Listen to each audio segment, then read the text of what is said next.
Today you're going to hear about things you need to avoid to keep your frequency or your energy up.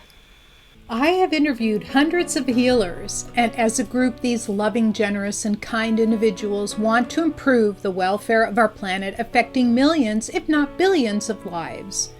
Amongst the frustrations these amazing healers express during our conversations are the ability to attract stable income to sustain themselves, the loss of their life force energy when working with others, and even the lack of confidence or the fear of failing because of the responsibility of the well-being of others.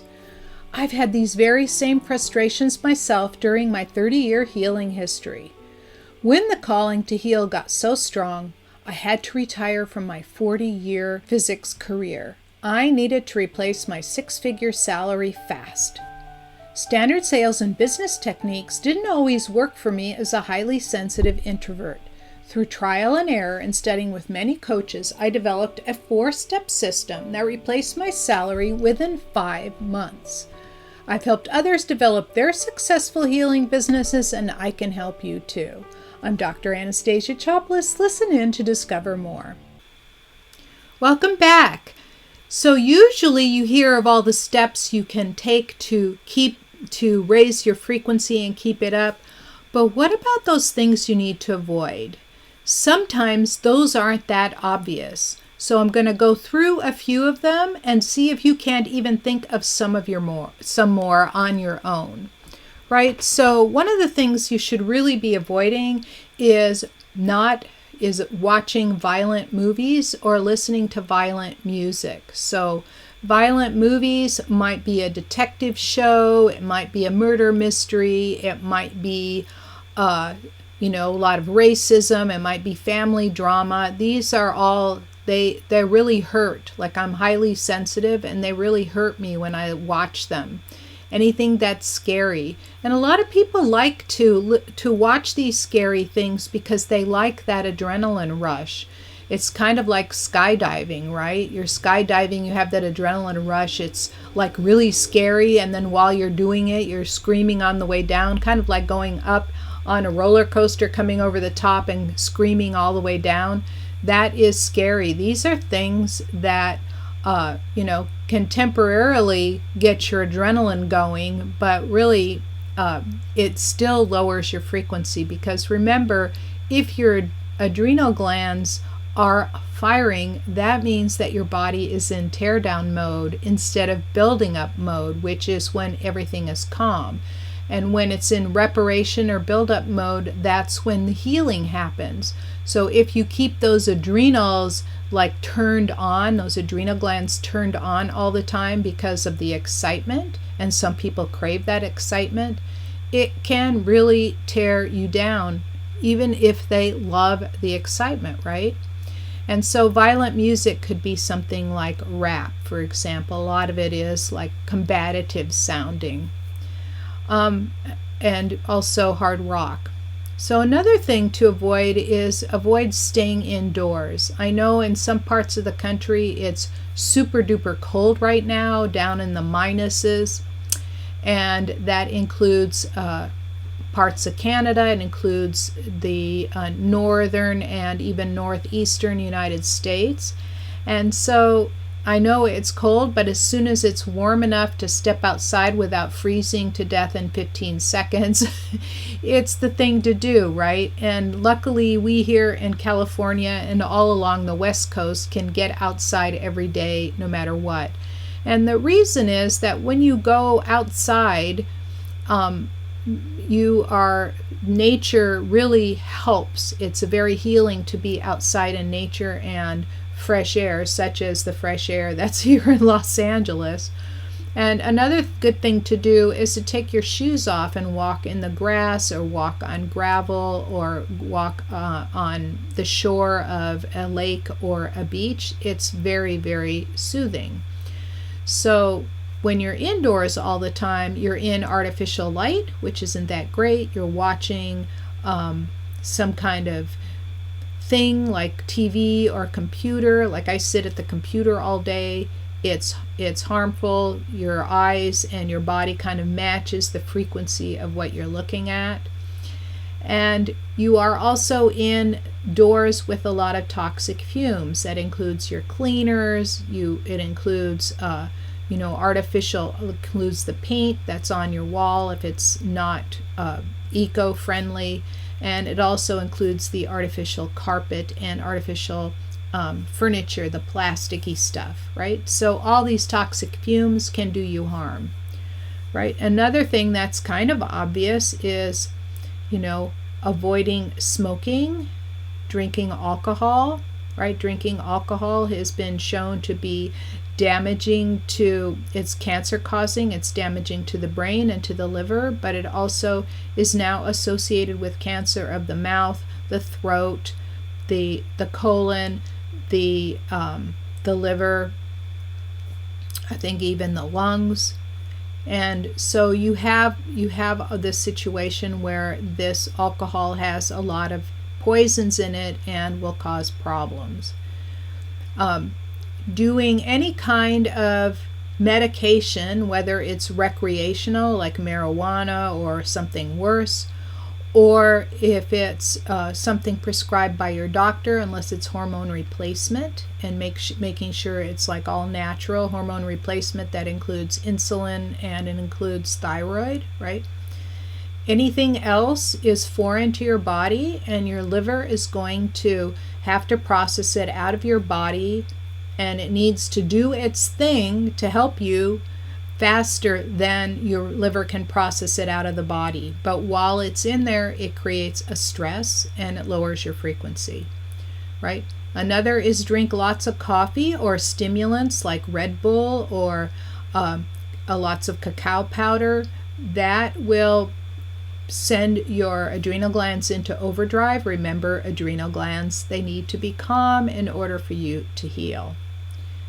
Then eat nothing but junky food, right? So when you eat food, you're not eating the food, you're eating the life force energy of the food. So it's not the energy of the McDonald's, it's not the McDonald's burger itself, it's the energy of the McDonald's burger. And if you think about where all that came from, stripped down white flour, beef that's been processed by this massive cow farms, then they take the stuff that's been treated with hormones, it's been treated with antibiotics, and then the beef is actually bleached. All the life force energy is basically taken out of it, right? So this is not what you want to put in your body. If you have organically grown and grass-fed beef, that means they've been walking around outside. It's a whole different story, right? And then any food that's devoid of any kind of nutritional value, right, that is also a problem, because your body is trying to get the nutrients out of the food and it goes into stress mode when it doesn't have it, right? Another is staying up really late, and sleeping very few hours a day. There are people that do this all the time while they're on stimulants. And we already talked about stimulants, but we are talking about not getting enough deep sleep. And you get the most deep sleep before midnight. Between the hours of 10 p.m. and midnight, that's ideal. It gives you just the right amount of deep sleep. And I know a lot of people can't do that because they work these odd hours, right? They work through the night and they think it's normal, but it's still harmful, right? Because we really need that deep sleep.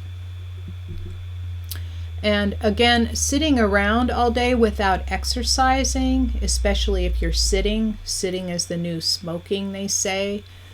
But sitting around all day without exercising, meaning it doesn't mean you have to go to the gym for 3 hours a day and pump a lot of heavy iron. It can be just simply taking a half-hour walk every day, or making sure you get 10,000 steps in, which is just a little more than an hour worth of walking, right? So an hour worth of walking can really provide you with a lot of health benefits. aside from it being meditative and soothing, right, the other thing is it helps keep your muscles up. And your muscle mass and your brain function are intimately connected. It staves off dementia, right? That's the number one factor that they found with people that have dementia, is that they didn't move enough, right? And then one, of course, that's kind of obvious is doing stressful work that you really, really hate, right? That's one reason why I had to quit my job as a professor, is because it was extremely stressful. I was always on 24/7. And if you know anything about politics in academia, it's really, really strong, powerful, and people gossip about one another. Didn't used to be that way when there was plenty of grant money, but now the government has cut grant money to scientists way down, because scientists tend to not complain, they just want to do their work. But now we have a lot of scientists coming in trying to build up an empire, and so they will talk bad about each other to get the little limited amount of grant money, right? That's like zero-sum game thinking, right? And so that's a toxic environment, or you can be around a lot of toxic people. You don't want to have that. You need to either learn how to manage them, right? You can manage toxic people, or you need to avoid contact with them. And then, of course, all of that will start your adrenal glands up again, and like I said, they really tear your body down. And then the last thing is to avoid being angry, disappointed, feeling guilty, feeling ashamed, feeling rage, feeling jealousy, feeling sorrow and grief. Those are all emotions that are in that low frequency range, and you are designed to have them. They're there for a reason. They're there for you to react appropriately and to process them, and not to live in that for a long time period. And for example, being angry is a signal that your boundaries have been violated, so you know how to handle it, right? So for example, if somebody tries to tell you what to do, they've crossed the boundary, and it's natural to get angry, especially if you already know what you're supposed to be doing and it's different than what they suggest, right? So these are some of the things to avoid to keep your frequency up. And did any of these surprise you? I know that for me, watching detective shows, for example, which are kind of fun because being a scientist is kind of like being a detective. You're trying to find answers to things, right? That would lower my frequency. And the other thing, of course, when you're watching things, is those commercials also are very destructive because they operate on lack, right? They operate on lack. Oh, I really need that. Oh, I need to go out and buy that. Oh, I'm missing that, right? That's all designed to get you to buy something. And that means that you're missing whatever it is that they're selling, right? So these are also some things to avoid, and I pretty much avoid those, and I feel way better. And I also avoid the news because the news is depressing. So anyhow, I hope that was a helpful list for you. Are there any of them that were a surprise, or do you have any that you avoid to keep your frequency up? Write those in the comments below and let me know. Thank you for spending your valuable time with me. If you found this message helpful, please subscribe to my channel, give me a thumbs up or a 5-star rating, and share it with your friends. To discover more about the 4-step system for attracting a generous income as a healer or an intuitive coach without burning out, sign up for my free training at www.highpaidhealers.com. I look forward to seeing you there and in the next video.